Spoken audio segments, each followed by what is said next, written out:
నిత్య పూజలివివు నేరిచినను ప్రత్యక్షమైనట్టి పరమాత్మునికి నిత్య పూజలివివో.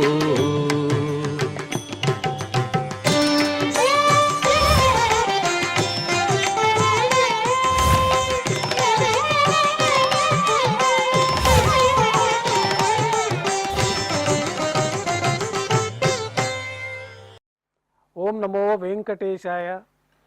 ఈరోజు శనివారము, శ్రీ పరాభవనామ సంవత్సరము, ఉత్తరాయణము, వసంత ఋతువు, వైశాఖ మాసము, శుక్లపక్షము, పాడ్యమి తిథి, అశ్విని నక్షత్రము, ఏప్రిల్ 18, 2026.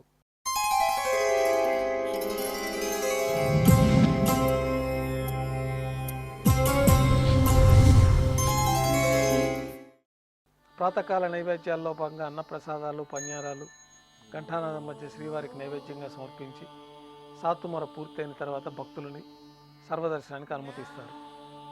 కొద్ది విరామం తర్వాత మాధ్యాహ్నిక ఆరాధనలో భాగంగా స్వామివారికి ఉత్సవమూర్తులకు ఉపచారాలు సమర్పించి అష్టోత్తర శతనామావళితో అర్చన గావించి మాధ్యాహ్నిక నైవేద్యంలో భాగంగా అన్నప్రసాదాలు స్వామివారికి నైవేద్యంగా సమర్పించి భక్తులని సర్వదర్శనానికి అనుమతిస్తారు. ఉభయ దేవేలతో శ్రీ మలయప్ప స్వామివారు బంగారు కిరిచిపైన వేంచేసి మేళతాళాలతో ఊరేగింపుగా విమాన ప్రదక్షిణంగా సంపంగి ప్రాకారంలో కల్లా కళ్యాణ మండపానికి చేరుకుంటారు. కళ్యాణోత్సవం ప్రారంభమవుతుంది. పుణ్యాహవచనము, అంకురార్పణ, రక్షాబంధనము, అగ్నిప్రతిష్ఠ, స్వామివారికి అమ్మవార్లకి కళ్యాణోత్సవం సందర్భంగా నూతన పట్టు వస్త్రాల అలంకరణ, మహాసంకల్ప పఠనం, మాంగళ్యాల పూజ, మాంగళ్యాలు స్వామివారి తరఫున అమ్మవార్లకి సమర్పణ. ఈ సందర్భంగా స్వామివారికి అమ్మవార్లకి కర్పూర నీరాజనం, విశేషమైన హోమాలతో పూర్ణాహుతి పూర్తయిన తర్వాత మాలా పరివర్తనం అనే కైంకర్యాన్ని నిర్వహించి ఉభయ దేవేరుల్ని శ్రీవారి చెంతకు చేర్చి ఈ సందర్భంగా అక్షతారోపణం అనే వైదిక కార్యక్రమాన్ని నిర్వహించి కర్పూర నీరాజనము, నైవేద్యము, తిరిగి కర్పూర నీరాజనంతో కళ్యాణోత్సవం పూర్తవుతుంది. కళ్యాణోత్సవ భక్తుల దర్శనం అనంతరం ఉభయ దేవేలతో శ్రీ మలయప్ప స్వామివారు ధ్వజస్తంభం వద్ద కల అద్దాల మండపానికి చేరుకుంటారు. ఊంజల్ సేవలో భాగంగా వేదపారాయణ నడుమ ఊంజల్ సేవ నిర్వహించి కర్పూర నీరాజన సమర్పణతోటి ఊంజల్ సేవ పూర్తి అవుతుంది. ఉభయ దేవేలతో శ్రీ మలయప్ప స్వామివారు బంగారు కిరిచిపోయిన మేళతాళాలతో ఊరేగింపుగా ఆలయం వెలుపల కల వైభవోత్సవ మండపానికి చేరుకుంటారు. ఆర్జిత బ్రహ్మోత్సవంలో భాగంగా స్వర్ణ గరుడ వాహనంపైన శ్రీ మలయప్ప స్వామివారు వేంచేస్తారు. కర్పూర నీరాజన సమర్పణతోటి స్వర్ణ గరుడ వాహన సేవ పూర్తి అవుతుంది. హనుమంత వాహనంపైన శ్రీ మలయప్ప స్వామివారు వేంచేస్తారు.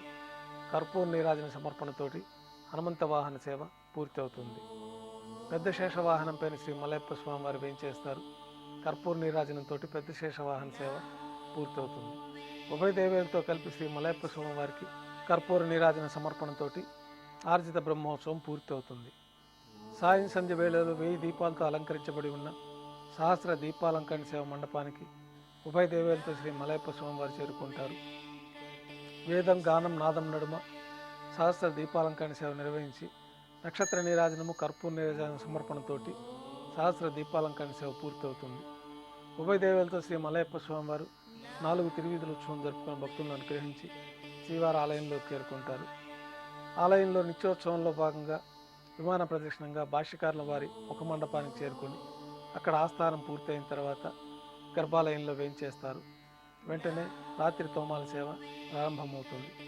ఉదయం సమర్పించిన పుష్పమాలికలన్నీ సల్లింపు చేసుకొని గర్భాలయాన్ని శుద్ధి చేసుకొని బంగారు పంచపాత్రలో శుద్ధ తోయాన్ని నింపుకొని శ్రీ వైకానస భగవత్ శాస్త్రోక్తమైన విధానంలో శ్రీవారికి ఉత్సవమూర్తులకు ఉపచారాలు సమర్పించి కొత్త పుష్పమాలికలతోటి శ్రీవారికి ఉత్సవమూర్తులకు అలంకరణ గావించి చతుర్వేద మంత్రాలతో మంత్రపుష్పాన్ని సమర్పించి నక్షత్ర నీరాజనము, కర్పూర నీరాజనంతో రాత్రి తోమాల సేవ పూర్తి అవుతుంది. తులసీ దళములతో అష్టోత్తర శతనామార్చన నిర్వహించిన తర్వాత రాత్రి నైవేద్యంలో భాగంగా అన్నప్రసాదాలు, పన్యారాలు ఘంటానాదం మధ్య శ్రీవారికి నైవేద్యంగా సమర్పించి తిరువిష నైవేద్యం పూర్తయిన తర్వాత భక్తులని సర్వదర్శనానికి అనుమతిస్తారు. కొద్ది విరామం తర్వాత ఏకాంత సేవలో భాగంగా రాత్రి సమర్పించిన పుష్పమాలికలన్నీ సల్లింపు చేసుకొని గర్భాలయాన్ని శుద్ధి చేసుకొని బంగారు పంచపాత్రలో బ్రహ్మ తిరువారాధన కోసమే బంగారు బిందెలోని తీర్థాన్ని సమర్పించి ఏకాంత సేవలో భాగంగా బంగారు పట్టు పాన్పు పైన కౌతుకబేరమైన శ్రీ భోగ శ్రీనివాసమూర్తి వారిని వేంచేపు చేసి ఈ సందర్భంగా శ్రీవారికి దారోష్ణమైన గోక్షీరము జీడిపప్పు ద్రాక్ష కలకండ పండ్లు నైవేద్యంగా సమర్పించి కర్పూర నీరాజనంతో ఏకాంత సేవ పూర్తి అవుతుంది. ఓం నమో వెంకటేశాయ.